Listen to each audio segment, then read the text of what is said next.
Tout le monde parle en ce moment des crimes de guerre, de Wagner, etc. Mais le rôle des pacifistes français et européens et occidentaux, c'est de pointer la poudre dans l'œil de nos propres pays, quoi.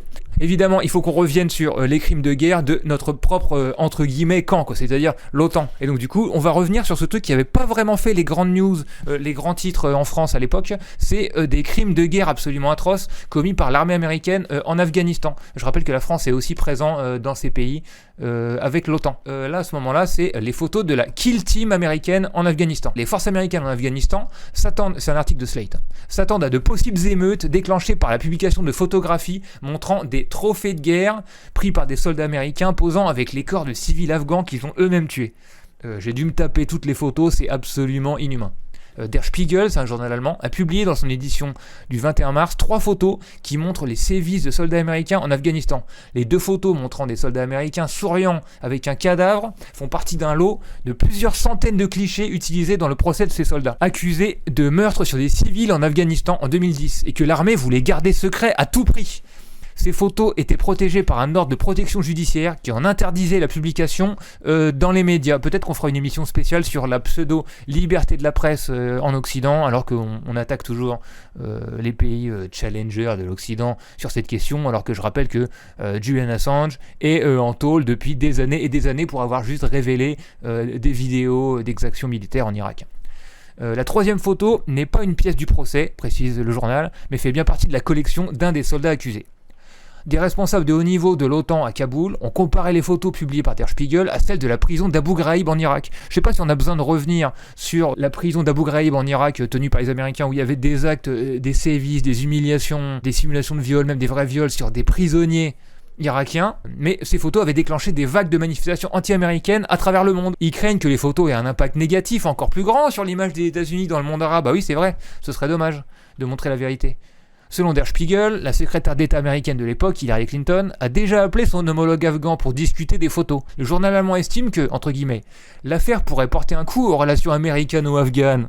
Oui, un coup aux relations entre un pays envahisseur et envahi, d'accord. Les activités de la Kill Team, comme l'appellent les médias américains, étaient déjà connues du public. 12 hommes sont actuellement jugés à Seattle pour leur implication dans le meurtre de 3 civils afghans. Donc en fait, c'est des actes qui sont normalisés en fait. Il y a un procès de 12 personnes, avant il y avait un procès de 3 personnes, et comme on voit que l'État américain interdit de publier ces images, on peut imaginer ce qu'il y a en interne pour pas du tout que ces images ne sortent et qu'on n'en parle pas. Et donc j'imagine qu'à chaque fois que ce genre de truc sort quand même grâce à la presse ou grâce à des lanceurs d'alerte, bon bah ils sont forcés de condamner les gens en disant regardez c'est des brebis galeuses, mais nous l'État américain on est propre, hein. Ils risquent la peine de mort ou la prison à perpétuité.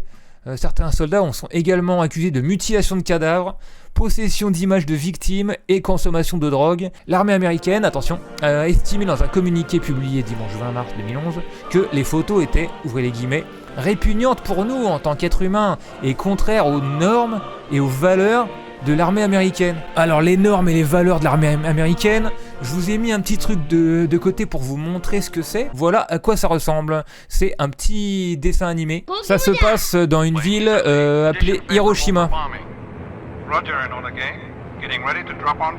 Claire, comment ça va ?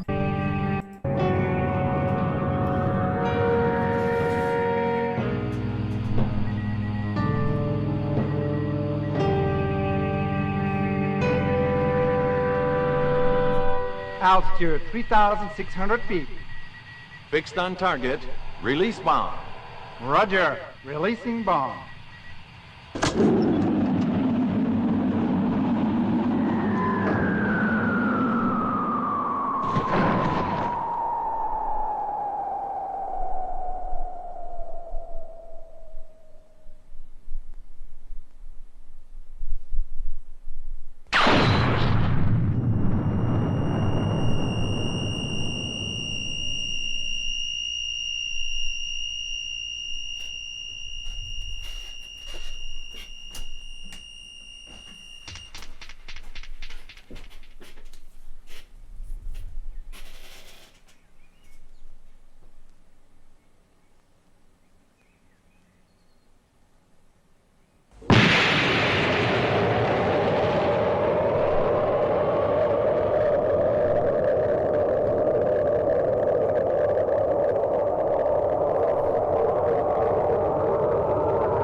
qui est montré dans ce petit dessin animé, on peut le retrouver dans des photos qui ont été prises les jours après l'attaque nucléaire sur les 2 villes de civils japonaises.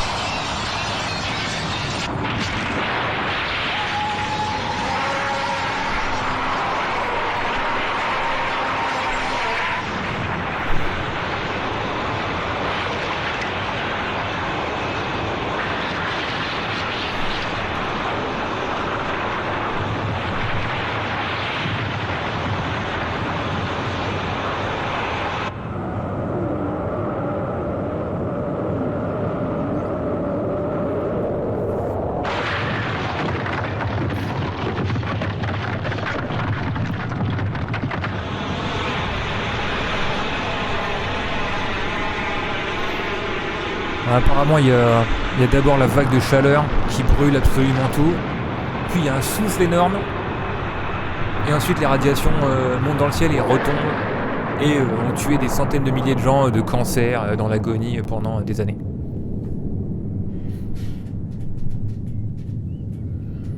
Voilà le petit résumé des valeurs de l'armée américaine pour ceux qui avaient besoin d'un souvenir. Les gens qui donnent ici des leçons et qui font preuve du plus grand humanisme. C'est en fait la seule armée sur Terre qui s'est permise d'utiliser l'arme atomique sur 2 villes remplies de civils en tuant des centaines de milliers de personnes d'un seul coup. Les photos sont répugnantes pour nous en tant qu'êtres humains et contraires aux normes et aux valeurs de l'armée américaine. Nous nous excusons pour le grand désarroi occasionné par ces photos. C'est vrai que vous auriez jamais dû les voir, vous les Pékins de la France d'en bas. Les actes décrits par ces photos font l'objet d'une enquête, on dirait la société de Vénril, et sont le sujet d'une procédure devant la cour martiale dans laquelle les accusés sont présumés innocents jusqu'à preuve de leur culpabilité. Pour vous éviter de vous montrer toutes les photos de ces criminels, des crimes qui semblent être assez fréquents quand même dans les pratiques de l'armée américaine d'occupation, puisque c'est pas le premier procès là-dessus, j'ai réussi à récupérer l'article avec toutes les photos, et j'ai flouté tout ce que je pouvais. Bon, mais on voit quand même que c'est affreux. Les âmes sensibles, dont moi, en fait, qui ai dû me taper ces horreurs, écoutez juste, détournez votre regard un instant, mais j'ai quand même flouté le sang et les gens déchiquetés. Voilà, les photos qui sont donc sorties par Rolling Stone, plus d'images de crimes de guerre que le Pentagone ne voudrait pas que vous voyiez. Pendant les 5 premiers mois de la guerre, un bataillon américain en Afghanistan est parti en cacahuète, dirons-nous, désolé pour la traduction en direct, tuant au moins 4 civils désarmés. Alors au moins 4, c'est ceux qui apparaissent sur les photos, je pense, et mutilant certains de leur corps. Ceux qui ont été appelés la Kill Team, des membres de la 5e brigade Striker stationnés près de Kandahar, ont pris des tas et des tas de photos. Donc voilà, les images, parmi les 150 que nous avons pu obtenir avec le Rolling Stone, salut Lisa, montre la culture du front au sein des soldats, des troupes américaines, dans lequel tuer des civils innocents semble être une raison de célébration.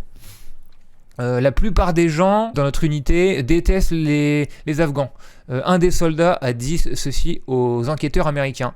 Tout le monde dit parmi nous que ce sont des sauvages. Le 15 janvier 2010, des soldats américains de la compagnie Bravo stationnés à Kandahar ont exécuté un garçon afghan désarmé qui s'appelait Gul Moudin dans le village de la Mohammad Kalai. Des soldats sur place indiquent que Moudin avait plus ou moins 15 ans. 2 soldats, le caporal Morlock et Andrew Holmes, ont mis en scène son meurtre pour faire comme si ils avaient été attaqués. Oui, on va le voir après. En fait, ils déposent des armes sur les cadavres de civils innocents pour ensuite faire croire à leur hiérarchie que c'était justifié de les assassiner. Ils ont ordonné au garçon de se tenir droit, ils lui ont jeté une grenade dessus et ils lui ont ouvert le feu sur lui à bout portant. Cette photo montre le corps de Moudin contre le mur là où il a été tué. Ok, c'est que le début. En brisant le protocole, des soldats ont pris des photos d'eux-mêmes en train de célébrer leur meurtre. Dans la photo, on voit Morlock qui rigole et pointe le pouce vers le haut pendant qu'il pose avec le cadavre de Moudin. Le garçon a eu son petit doigt coupé. Le sergent Calvin Gibbs avait utilisé des ciseaux de médic de l'armée pour couper son doigt, qu'il a ensuite gardé en tant que trophée en tant que meurtre de son premier Afghan. Bravo à cette ordure, le sergent Calvin Gibbs. Donc ensuite un autre. Donc ils posent chacun leur tour avec le cadavre du pauvre petit Moudin. Ils parlent du doigt de Moudin, ils l'ont laissé sécher et l'ont gardé comme trophée de guerre. Ensuite, là, c'est la photo de quelqu'un absolument déchiqueté. Je pense qu'ils l'ont tué avec une grenade. Des soldats de la compagnie Bravo ont été envoyés pour récupérer le corps d'un insurgé qui a été tué par une roquette tirée d'un hélicoptère américain. Pendant qu'ils récupéraient les restes, ce qui semble être sur la photo 6 juin, un a pris un couteau de chasse et l'a planté dans le corps. Le sergent Gibbs, qui avait rejoint récemment le platoon en tant que leader, a commencé à jouer avec sa paire de ciseaux. D'accord, ok. Et il se demandait s'il allait lui couper un doigt à lui aussi. Ensuite, on voit le pistolet dont ils se servaient pour faire croire à leur hiérarchie que c'était des insurgés. Ça avait l'air de suffire aux officiers américains. Pas très regardant. Les photos prises par les soldats incluent beaucoup de photos d'enfants locaux qui ont été prises souvent à côté des cadavres. À un moment, des soldats du 3e platoon ont discuté de jeter des bonbons à l'arrière de leur véhicule pour pouvoir tirer sur les enfants qui se baissaient pour les ramasser. Une autre photo d'un soldat afghan. Selon un soldat, les membres de la 3e platoon ont aussi parlé d'un scénario où ils jetteraient des bonbons devant leur véhicule pour pouvoir rouler sur les enfants. Là, c'est un des soldats américains, une de ses ordures. Donc c'est lui qui a été retrouvé avec des doigts de civils massacrés. Voilà, ils sont en mode safari-guerre totalement. Vu qu'ils considèrent les Afghans comme des sauvages, ils peuvent se permettre de les assassiner et de les découper en morceaux. Mais ça, c'est l'état d'esprit de la guerre en général. Quand on enlève le cerveau des gens pour les envoyer dans des massacres comme ça, ils deviennent complètement fous. Et eux, plus que d'autres.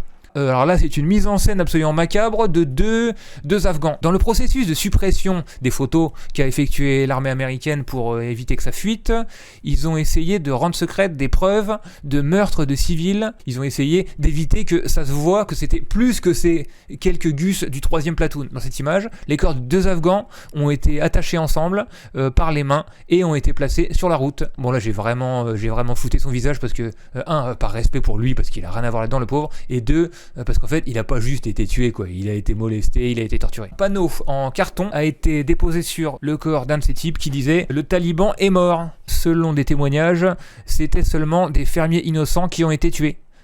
La procédure après une telle chose, après avoir tué ces gars, était de les traîner sur l'autoroute attachés. Bon là, je zappe la photo, vous imaginez parfaitement, il y a des photos de morceaux de cadavres découpés par les soldats américains ou tués un peu partout, façon rotten.com. Donc voilà, qu'est-ce que vous en dites ? C'est absolument affreux pour être aussi mesquin et penser à des bonbons pour tuer les enfants, faut être timbré, oui. Alors, est-ce que l'armée attire des timbrés ou l'armée rend les gens timbrés ? Les deux sont vrais, hein, mais je pencherais plutôt pour le deuxième, parce que mettre des humains dans de telles conditions, avec carte blanche, et les nourrir de stéréotypes sur des étrangers qui seraient soit tous des terroristes, soit tous des islamistes, et c'est ce qu'on voit en ce moment, autour de l'Ukraine et de la Russie, où on diabolise vraiment l'ennemi pour le rendre coupable de tous les crimes pour pouvoir justifier, évidemment, son massacre. Parce qu'évidemment, si les gens qui sont envoyés au front, comme vous et moi, pensaient pas que les autres en face étaient des démons et qui voyaient qu'en fait c'était leur frère avec un autre uniforme, évidemment, ça ne marcherait pas. On ne s'entretuerait pas comme ça. C'est comme ça que fonctionne la propagande de guerre, et on voit que là, c'est allé vraiment très très loin, quoi, dans le cerveau de ces soldats américains.